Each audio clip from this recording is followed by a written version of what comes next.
Hey YouTube, Airfire here. So coming at you today with another Dark Souls lore video, but I'm trying a different approach. I'm going for more of a red grave, just talk to the camera kind of style. Just seeing all these high quality videos coming out from like JSF, Vadi, The Ashen Hollow, like I can't compete with that shit, so I'm not even gonna try. So today I've got a wild theory to share with you guys. Is Gwyn a god of time? So what initially got me thinking about this was the Dark Souls 3 item description for the spell Repair.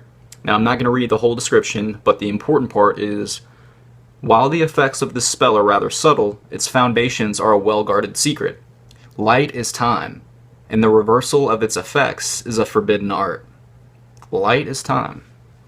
That's really interesting, considering the most prominent deific figure in Dark Souls is literally a god of light. So if he's a god of light, does that also make him a god of time? I mean, a lot of times in Dark Souls, we just get part of the picture and have to fill in the gaps ourselves. We all know that. But it is straight up saying light is time. Light equals time. So that's something really to think about. The next thing I want to bring up is the boss arena for Gail. So a lot of people think it's strange that we see it, for all intents and purposes, it seems to be the end of the world. Yet there is a fully intact Lothric in the distance and a very decrepit looking Anne Orlando. Just the fact that we just went through the Dreg Heap and Lothric was mangled and warped and completely in ruins. So if we've progressed even farther in time, how is Lothric intact again? And the only way I can really reconcile this gets into some really heavy speculation, really shaky stuff. I mean, it seems like in Dark Souls, places are more than just places. It's like a snapshot in time, almost, and it's really hard to tell, okay, how much of that can we assigned to lore and what's just, gameplay mechanic stuff. But, okay, so, anyway. It seems like the Gail boss arena is the true end of time that the world might have gotten to on its own if it wasn't for all the shit Gwyn's done. Now, all the shit Gwyn's done is stuff like gifting the Ringed City to the Pygmies, for starters, and his youngest daughter, Philinor.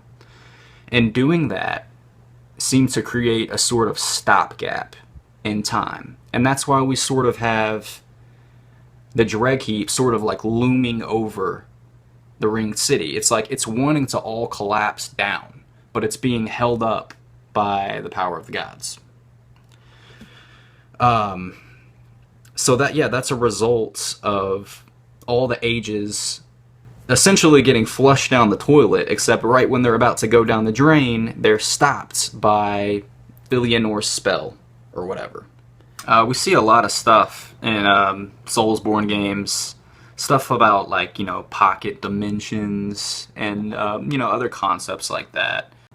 So, when Gwyn created and gifted the Ringed City, it's almost like doing that separated the end of time from the actual timeline of the world. It separated it so that you can't get to the end of time by simply waiting.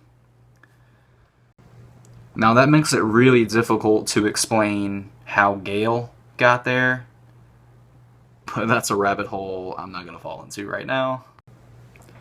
So I just kind of wanted to explain how I view that a little bit, because it'll make what I'm about to say hopefully make a little bit more sense.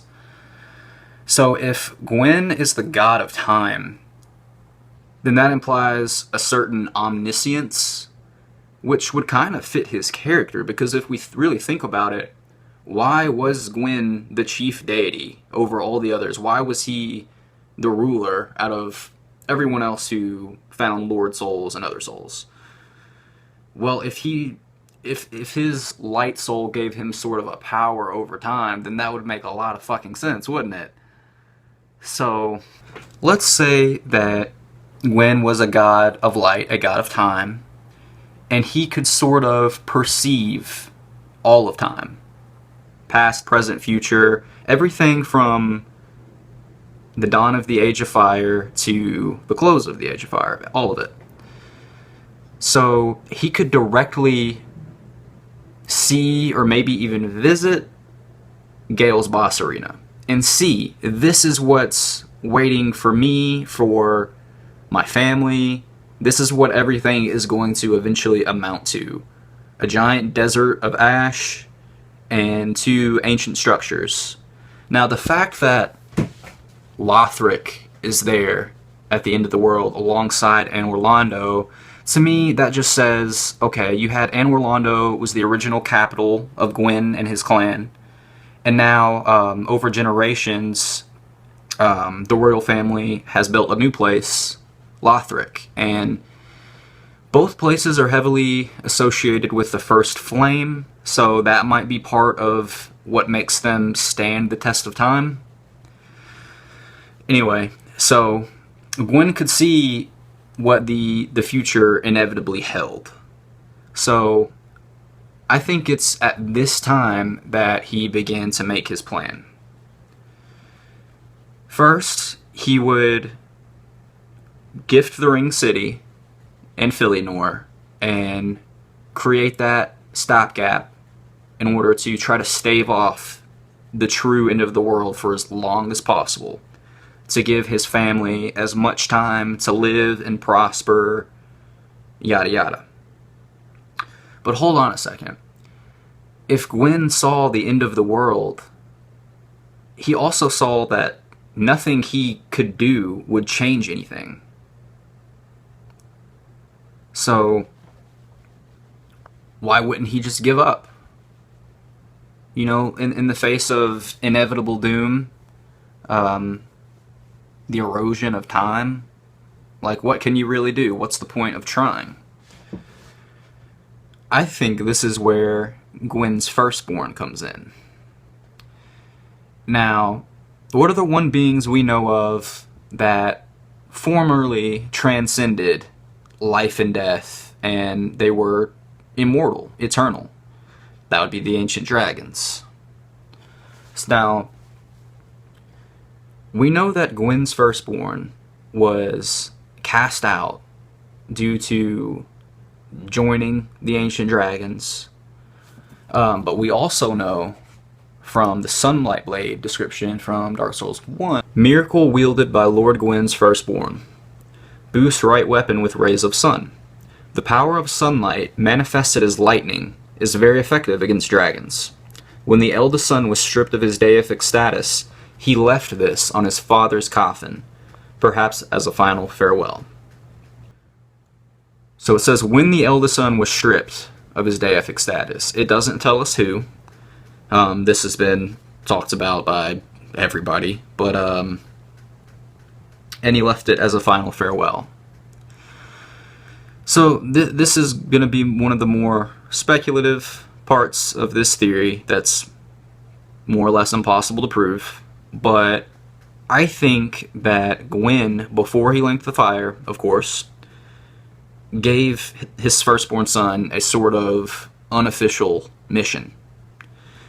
And that was to join up with the dragons and try to learn from them over time, study them, learn what may have once made them immortal, and maybe use that to save Gwyn's family, whatever generation happens to be alive when the firstborn figures out immortality.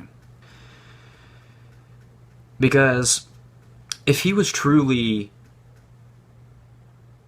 cast out as a god by Gwyn, like, wouldn't his powers of lightning and sunlight be stripped as well? Like, I find it very strange that in Dark Souls 3, he still, for all intents and purposes, he is his father's son. Like, he may be nameless, but he still inherited the power of Gwyn.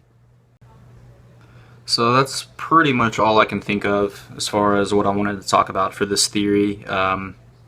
I'm sure there's things I just completely didn't think of that support it. I'm sure there's things I didn't think of that debunk it, maybe. So I kind of just wanted to start a conversation, I guess. Yeah, if anybody has anything they want to add or anything they think is wrong, or if they want to tell me to get my ugly face off of YouTube and kill myself and all that shit, that's cool too.